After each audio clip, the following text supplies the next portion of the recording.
अस्सलामुअलैकुम वरहमतुल्लाहि वबरकातुहू।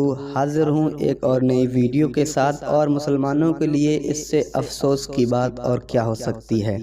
मुबारकपुर से ये खबर आ रही है, योगी सरकार का बुलडोज़र आज अचानक और अप्रत्याशित रूप में जामिया अशरफिया में पहुंच गया। जामिया अशरफिया जो हिंदुस्तान की एक जानी मानी और बड़ी यूनिवर्सिटी कहलाती है, एक बड़ा इदारा कहलाता है, जिसमें हज़ारों लाखों लोग इल्म हासिल करके जा चुके हैं और हज़ारों लोग उसमें इल्म हासिल करते हैं, पहुंच गया है। और विश्वविद्यालय परिसर में 30 साल पुरानी शिक्षक कॉलोनी को ये कहते हुए तोड़ना शुरू कर दिया कि ये सरकारी बाह की भूमि पर बनी है।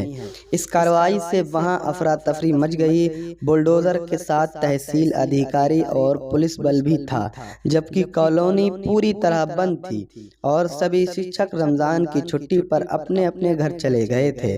सिर्फ इस कॉलोनी के अलग अलग फ्लैटों में उनका लाखों का सामान बंद था। करीब 2 दर्जन शिक्षक पढ़ाई के दिनों में अपने बाल बच्चों के साथ रहते हैं। 2 साल की कोरोना महामारी और सार्वजनिक अवकाश के कारण सभी छात्र भी अनुपस्थित थे। और दिलचस्प बात यह है कि रमज़ान के चंदे के लिए सभी जिम्मेदार भी दूसरे शहरों में गए हुए हैं। बनारस में मौजूद नाज़िम आला हाजी सरफराज अहमद को जब इस कार्रवाई की खबर मिली तो वो फौरन हैरान रह गए और उन्होंने जब तहसील अधिकारियों से एक दिन के लिए कार्रवाई रोकने की अपील की तो उनकी बात ठुकरा दी गई। सबसे पहले टीचर कॉलोनी की बगल में बने एक कर्मचारी शमीम अहमद उर्फ सोनू के फ्लैट को ध्वस्त कर दिया गया और उसे अपने फ्लैट के सामान भी निकालने का मौका नहीं देगा।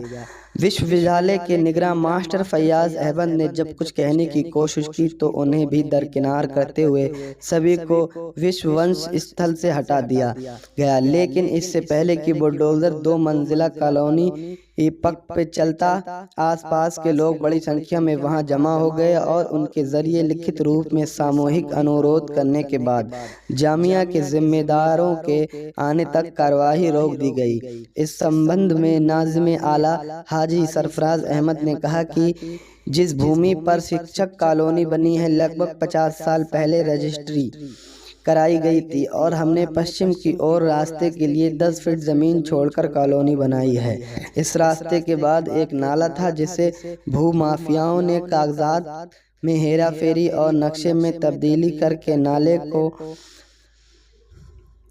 पाट कर कब्जा कर लिया और वहां की विश्वविद्यालय परिसर के अंदर धकेल दिया, जिसकी सूचना मिलने पर स्थानीय अदालत में जामिया की तरफ मुकदमा भी किया गया है, जो विचारधाराधीन है। लेकिन आज की कार्यवाही में इस मुकदमे पर भी ध्यान नहीं दिया गया और न ही कार्यवाही से पहले संस्था की कोई नोटिस दी गई। ये बगैर नोटिस के, बगैर किसी अलॉटमेंट के डायरेक्ट जाकर मदरसे की जानिब और इस तरह का अमल करना ये समझ में नहीं आता है। तो आप कमेंट करके बताएं कि इस तरह से जो मामलात हो रहे हैं, अचानक से किसी को बगैर खबर दिए उनके घरों को ढा दिया जा रहा है, उनकी दुकानों को तोड़ दिया जा रहा है, इस तरह का ये करना किस हद तक दुरुस्त है। और इस वीडियो को हमारे शेयर करें ताकि लोगों तक पहुँचें और जिस तरह के ये लोग कार्रवाई कर रहे हैं बगैर बचाए हुए, इसके बारे में कुछ रोकथाम हो सके। अस्सलाम वालेकुम रहमतुल्लाह।